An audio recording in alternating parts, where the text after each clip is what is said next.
Welcome back, ladies and gentlemen, to another episode of Kelly Konvoz. We have a special guest today, and we're going to do a special segment called Royalty. Our special guest is Lady Iris. She is our resident etiquette consultant, and she is going to spill the tea on all things etiquette. Feel free to introduce yourself. Yes, like she said, my name is Iris, and I am a certified etiquette instructor. I am certified to teach business etiquette, teens, children. I've hosted an array of programs in schools, prep schools, universities, churches, and just in the local community. And it's just something I'm very passionate about. Which is awesome. And what she forgot to also mention is, well, two things. Number one, she's also a Kelly. So this lady right here is my sister. So I'm very proud to have her on the show. So that makes it a true Kelly Konvoz, because we're going to be conversationing it up. Well, that's not a word, but you know what I meant. Conversing. I knew. You know what I meant. See, the etiquette. You just... or just good grammar. I don't know. Anyway, she also forgot to mention her handle. It's Iris Blooms, like the flower. Iris Blooms 29. So go follow her on Instagram. Also, be sure to subscribe to the channel. Hit that little bell so you can get all the notifications. And definitely feel free to like us and share our content. And join us every episode. So, Iris, can you please share with me and with others on what drew you to this topic of etiquette? It's kind of like, not really that popular in today's society. Yeah, it could seem a bit, outdated. But I had a bit of an obsession with royalty when I was younger. I'm sure every girl did. You wanted to be a princess or a Disney princess. Hence the name royalty. Yes, or a fairy. I don't know. But I think my obsession. You wanted to be a fairy? I said most girls. Oh, okay. I didn't know that. No, I'm good on that. I always wanted to royal scepter. No. I have one of those. I didn't want to sprinkle fairy dust. I wanted to rule something. Ooh. No. But I think my obsession grew to something a little bit more in depth when my parents are probably the first people that introduced me to, just good manners. Table setting was the first thing. And that all took place when, if you remember, we went to that family reunion when we were younger. I do remember and my dad was like completely focused on us not embarrassing him. We're one of five. That was the motive. Yeah, we're a tribe. So, coming into a glamorous setting, he didn't want us, looking like licking our elbows and getting the sauce off our fingers. And using the fork like Ariel did in her hair. So I remember that. So he sat us down and explained the proper table setting and which utensils to use. And it literally opened up a whole new world to me. I was like, wait, what? This is so exciting. And I just remember I was like so focused at the family reunion, this special dinner in the ballroom. We were dressed all lovely. And I was like, all right, use the proper fork, use the proper spoon. I remember I ate the butter. Yeah, and Shane was under the table eating the butter, thinking it was cheese. And then vomiting everywhere. It was so fancy. It was like this little perfect ball of butter, but it looked so good. I ate it. She thought it was cheese. And I ended up throwing up. So here's this beautiful place and setting, and we practiced for months, and Shane was vomiting all over the place. So I ended up embarrassing him anyway, but we had good etiquette doing it. We did. She vomits very, very classy. Very eloquent vomit. Or an elegant vomit, I guess. But I'm not the. And also my mom, she's our mom, excuse me. Our mother is just a very classy lady. She's probably a bit old fashioned in the way she does things, but it's something that I appreciate now. I've seen her use restraint and just be very patient and kind, and in arenas, feminine. Yeah, in arenas where other people are very loud and boisterous, and that's fine if that's their cup of tea, that's their business. But I do feel like sometimes it shows more strength to show restraint in certain situations and handle people with care rather than just, I don't know, acting out or, vocalizing everything. Sometimes you need to assess the situation, the moment. There's like strength in silence. Yeah, and take time to process it and then respond accordingly. Because sometimes in the moment, you might not feel the same way a couple of seconds later, even a day later. Sometimes it's just taking a step back and assessing the situation and, maybe digging a little deeper in what's really going on in the other person's mindset. That's really awesome. Yeah. But side note, if you're in danger, I'm not asking you to use restraint. Especially you women, you better protect yourselves, okay? Self-defense, okay? Not asking you to go out there and start a war, but I'm just saying you need to make sure that... Aren't you the resident kickboxer, too? Learning. She can defend herself. But yeah, just and if we can just take a side note on this, I've always wanted to make sure women understand, it's important to be kind, it's important to be polite, but that doesn't mean you stay in situations where you feel uncomfortable. If you're being put in a situation where, every woman has that intuition or that spidey sense, something's wrong, you shouldn't stay in that situation, just be polite. You need to find the closest exit and move out. So being a lady doesn't mean being a doormat. No, not at all. Keep that in mind. No, it doesn't. So I do have a question though, how do you feel manners fit into today's time and society where we're not dining with the kings and the queens and the royalty that you were so drawn to and fascinated with? Yeah. Not even heads of state, in everyday time. Yeah. I go to my dinner at Eddie V's. How do I use the etiquette that you teach? Right. This is a good question, but just to make sure I'm thorough in the prior question you stated, and then leading up to that point, when I learned what the true definition of manners was, or using a proper etiquette, it was more about not being a snob. I mean, I think we watch these movies and we see, these people that they put their nose up and they drinking their lovely cup of tea and they put their pinkies up, and that's actually wrong. You put your pinkies down. You have to balance the cup out, but that's a whole nother segment. But we'll get into actually how to set the table and proper. We'll do this on another time, episode. another segment. But be sure for this moment, when I found out manners was more about making those that are in your presence feel comfortable, and that took kind of that wall that I think we all put up, where here are the upper crust and then there's us, rather than these set of rules were actually supposed to be put in place to make sure people knew how to act in every social setting. People were meant to be kind and respectful to each other. I'm sure not everybody was being genuine, but society was kind of forcing everybody to be kind in a sense, or at least show some kind of respect, and I think that's important. I'm sure even in traffic, if people had better manners, there would be less accidents. Yeah.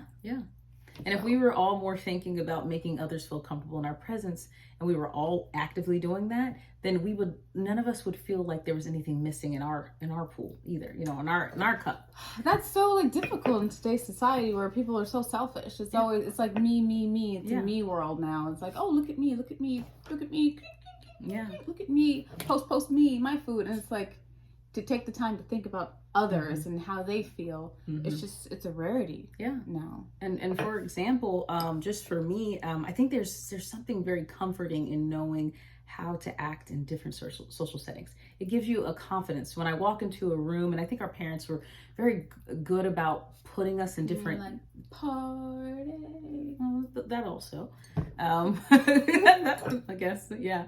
But I think our parents were really good about making sure that we knew how to act properly in each setting, and not that we're perfect in those settings, but just making sure when we walked into a room, we didn't feel uncomfortable when we became recluse or became wallflowers, but it's like they made sure we were around people from all walks of life, whether they were affluent or, people from humble beginnings. Millionaires. Yes. My parents taught us how to treat everybody with, kindness, respect, love, and make sure we were treating everybody equally. And so I feel like it was important. And I'm sure Shayna's told you, our parents were pastors, they were in the ministry. So we met people from all walks of life all the time. And it was to me, it was a great training ground on how, to see different personalities, to see how people act in different social settings and get a chance to engage with them. So when I move into different settings now, there's no fear. All of us have an apprehension when we start something new, but I know that I've met so many different personalities that I'm sure I can find something lovely about every person. And different classes of people. Yeah. Like you can have a conversation with the president the same as you can have a conversation with the derelict on the street. Yeah. And you still treat them with kindness and respect and manners. For sure. I mean, you can ask my sister, anytime I pass somebody, that they're homeless or they're without a home and they're on the street, I can barely keep my door closed because I want to pull out whatever finances or means I have and give it to them and have a conversation with them and just encourage them that better days are ahead, because we've all been through, rough times. But I want them to know I respect and care about them just as much as I did if I was invited to talk to someone. Chicago, New York, Houston. In the White House. You cannot give this girl cash because it's gone before we get to the hotel. Yeah, for sure. Oh, here, one for you, one for you, one for you. I'm like, she has no more money. Every sign. I even pull out dollars just so I'm ready to. Like, she has so no we can money. hand it out. You can't give everybody. I know. You can't give everybody all your money. She's like, but I have it. If I was wealthy, I would be able to. Like, they're like literally standing there in line. She's like, one for you, one for you. I don't have any more. I'm sorry. There's no line. I feel like the worst. I'm like, I don't have any cash. Yeah. So not that I don't give to the homeless. I definitely do. No. But like, I never carry cash. But it to me it's really important to make sure that I show pulls out cash just to give to homeless people. It's like Mother Teresa. I wish. Ladies up here. But hey guys, she's single. Oh my gosh. Okay. I'm just saying. But yeah, so for me, back to, what we were speaking of, it was really important. I think one of the life lessons we learned was to make sure we treated everybody the same, equally, kind, showing them love, respect, and kindness. For sure. So even when we had guests over our home, like Shayna was stating, how do we move these modern, or the manners and make them, or modernize them, I should say. Mm-hmm. And I think that comes with the same thing. If you're thinking of making sure somebody feel comfortable in your presence and showing them kindness, I think it's very easy for that to kind of flow naturally. No one's asking you to walk around in a ball gown, and say here, and we're serving tea, and grab my coat and throw your jackets on the floor so I may step upon it and not get my shoe dirty in the mud. Exactly. So no one's asking you to act in that manner, but we are asking everyone just to show a bit of kindness. For me, this is something that I try to teach youth all the time, because I'm all about, if we're encouraging the next generation to be kind, then, I'm going to be encouraging and producing the next generation to, of course, pass this on. Absolutely. Yeah. So for me, it's like when I invite somebody to the house, I'll literally call ahead, and this might seem like a lot, or you can text, or, you can voice message, or however you want to communicate. I always just make sure I take a moment and find out, do they have any allergies? Is there any type of beverage that they prefer? I'm trying to just think ahead and, you're coming to my house, and, we were raised in the Latin culture, so your house is my house. Mi casa su casa. I can't even speak Spanish today. Mi casa es su casa. Oh, what's wrong with me? So for us, Cinco de Mayo was just around the corner too. So for us it was just always making sure we take the time to it's the small details that show that we appreciate hosting them. And just being a great hostess, I think, is good practice on good manners. Absolutely. So if Shayna were to come to my house, I'd call her ahead of time to say, hey, I'm looking to prepare a meal for you, or do you have any allergies, or do you have any diet restrictions? And I'd be like, as long as you're cooking, you can make whatever you want. Okay, wonderful. And I'll bring the drinks. Yes. And now she's also showing me a bit of kindness by offering to bring something to the event. You're never supposed to go to your host or hostess house and not bring a gift. And it could be something small. Can't go empty-handed. Yes, it's just a way of saying thank you so much for inviting me. Even if you just offer to bring, the paper plates to a cookout. I'll always bring a bottle of wine. And if you don't drink, I'll drink the wine for you. So no problem. She's got everything solved, obviously. Obviously. I know, that was lame. I will bring ice too. No. I didn't say that. Or for me, and I know, again, we're modernizing rules. For me, sometimes when I'm just walking in a store and I'm noticing no one else is holding the door for like an elderly person walking in, I just hold the door. And sometimes I'll hold it for a couple of people. And that is so to rare. me, I've had like doors dropped on me. Yeah. It's almost like I'm expecting it. It's like, oh, okay. Yeah. I wasn't walking behind you. Or even if you hold a door for someone, they'll walk right through it. They won't even say thank you. Yeah. But then I will have people that will turn around, even if it's like 1 out of 5, and they'll just say, thank you so much, And for me, this is we're almost paying it forward. I'm using my actions to teach someone else, like, this is the way that we can appreciate and communicate with each other. Like, I see you. So if you can't get them you. to sit down in your class and take your course, you can show them throughout your everyday life. Yes. This is how it should be. Yes. I know it's not. Yeah. We're failing. This is kindness in action. I think it's important. That's you beautiful. know, and sometimes for us, like, our father was a veteran. And something as simple as, like, if we're in a restaurant and we see somebody wearing a veteran hat, we'll tell the waiter, you know, can we pay for their meal or their dessert? And again, this is just me showing kindness to another individual and just showing them, I see you, I respect you, I appreciate you. Or for me, sometimes I'm in the grocery store. Thank them for their service. Yeah, exactly. If I see them in the grocery store, I'll just tell them, I just want to say thank you so much for your service. My father served in the Air Force. Absolutely. My grandfather served in the Air Force. It means a lot. They does. always appreciate it. Yeah. They're like, thank you so much. Because a lot of people don't do that anymore. No. And we live in a free country because of their sacrifice. Made, yeah. So this is always be honored. Yeah, I agree. So I always try to take a moment, even if I'm in a rush. If I see that some type of veteran hat, I stop. Or if I see somebody who's disabled, our father was disabled for a while, I stop. You know, I literally saw like 5 people rush past this gentleman who was just trying to walk across the street the other day. And I just stood in the middle of traffic and I kind of put my hands out to the cars and thanked them. And I let this man pass. And then I waited at the door. Wonder Woman, you just were like, boom. I wish. Traffic, I can't say all that. Stop. I can't say all that. But, well, you know. She's like a modern day superhero. I'm learning more things about you. That's funny. By the way, this is my sister, and she's my role model. I want to be like her when I grow up. She's so funny. But then also, when he was trying to get into the store, it's like everybody was just pushing past him. You could tell he was kind of getting disoriented. So I just, again, stood there. I was like, sir, you know, you first. And he's like, thank you so much. And, you know, his thank you meant the world to me. You know, and one thing I wanted to know is just sometimes just your mannerisms and your actions can speak volumes about who you are as a person. And sometimes the way you act, the way you speak, the way you dress, it speaks before you ever say a word. Absolutely. So I think it's very important that you take time to show kindness or dress in a way that you want people to, you know, to see you as. You know, it's perception. A lot of people, I've seen a lot of women and even guys, they get a little upset when they're disrespected in certain, you know, arenas. And not that I want that for anybody, but sometimes you have to dress a certain way, act a certain way, and speak a certain way to demand respect.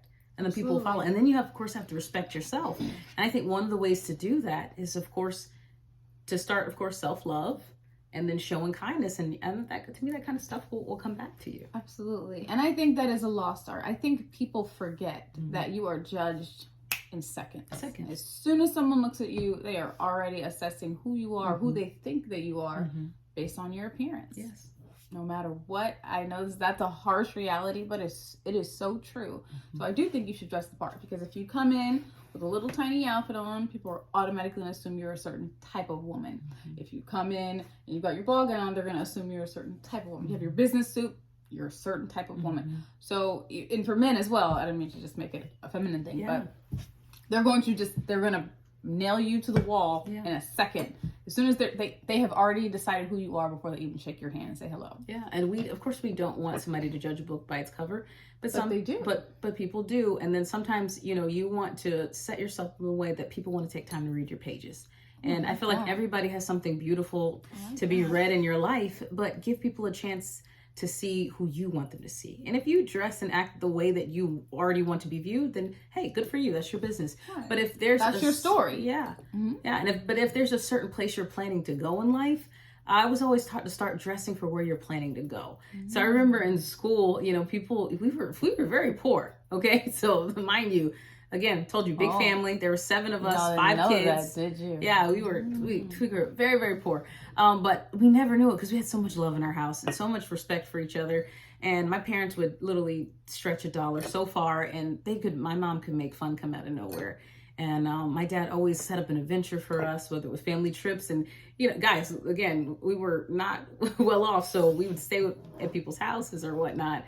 And, you know, sleep on the floor if we had to, but what we got to experience outside of just staying at somebody's home, you know, it was marvelous. But I said all that to say, growing up, I remember my mom, she actually volunteered at a local organization that was set in place to help mothers that were struggling financially. And in her process of helping them, she got to build connections to procure clothing and food and whatnot for the community. But at the same time, it benefited us. So she would get clothes from secondhand shops that were donated, and we didn't have the finances to go buy brand new items, but she would find really nice clothing, and either if it needed to be mended or if it was just in decent condition, we used what we had, and we learned how to accessorize. And people always thought we were had some means, and we didn't, but we dressed for where we wanted to go.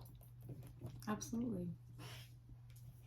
And I really appreciate you sharing that. That's not something I talk about a lot, because it was difficult having a father that worked and a mother that stayed home and took care of the children. So you only have one income, and everyone knows in today's society it's really need a 2-income family, unless the man is balling. But at the end of the day, men need the help of that second income for the most part. So having 5 children, a father that worked and a mother that stayed home, it was a struggle, but it was a beautiful, loving struggle. Of course. And I think it helps develop well-rounded human beings, and it makes you appreciate everything you have today. And you work hard. Work hard.